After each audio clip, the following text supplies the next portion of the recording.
was a test to see if Abraham loved his son Isaac more than he loved God. So, isang gabi daw, meron daw inutos si God kay Abraham.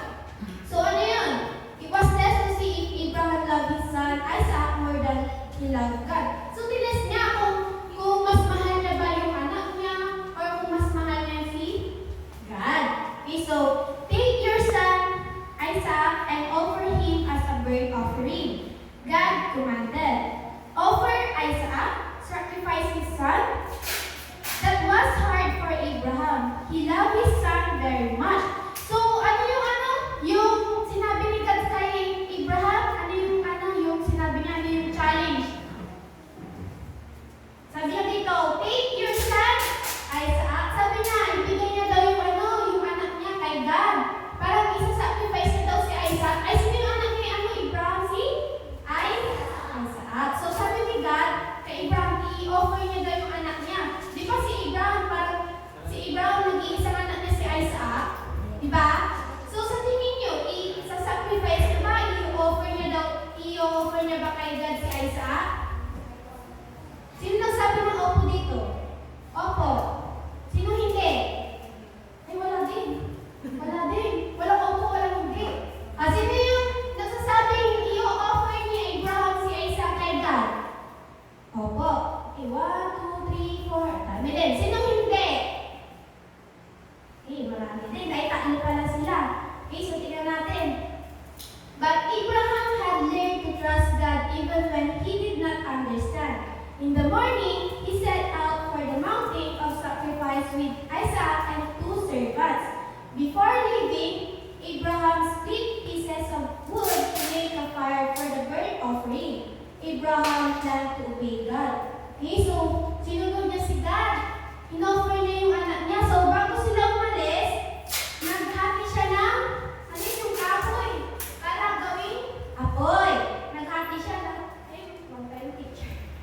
Naghati siya ng ako niya, may kahoy dito, tapos hinati niya para gumawa ng apoy. Kasama niya yung 2 servants niya kasi yung anak niya na si Isaac. Okay, so 3 days later, they neared the mountain.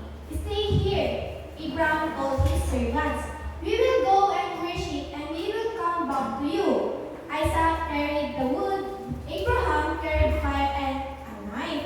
So, nung nakarating sila dun sa malapit na dun sa mga bundok, sabi na dun sa mga servants, dito lang kayo, manatili kayo dito at pupunta kami doon ni Isaac, sabi ni Abraham para mag-worship kay God.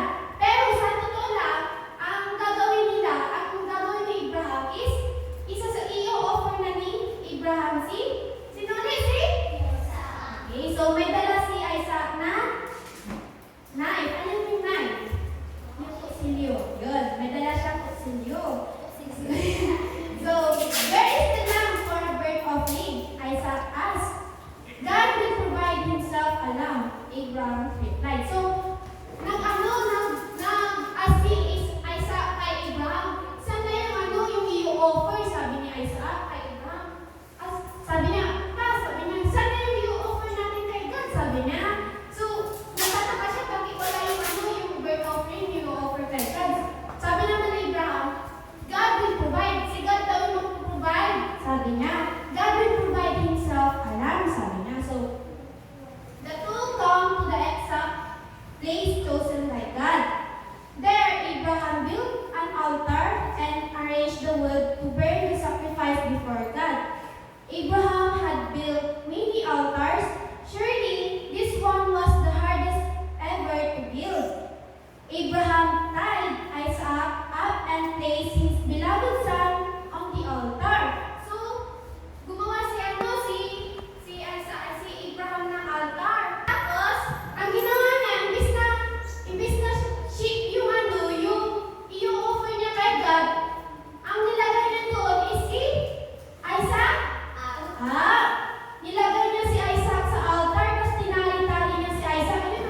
Was Abraham really going to obey God and sacrifice his dear Isaac, his only son? So sa tingin niyo, i-offer niya ba talaga si Isaac kay God?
Ulit daw, ulit.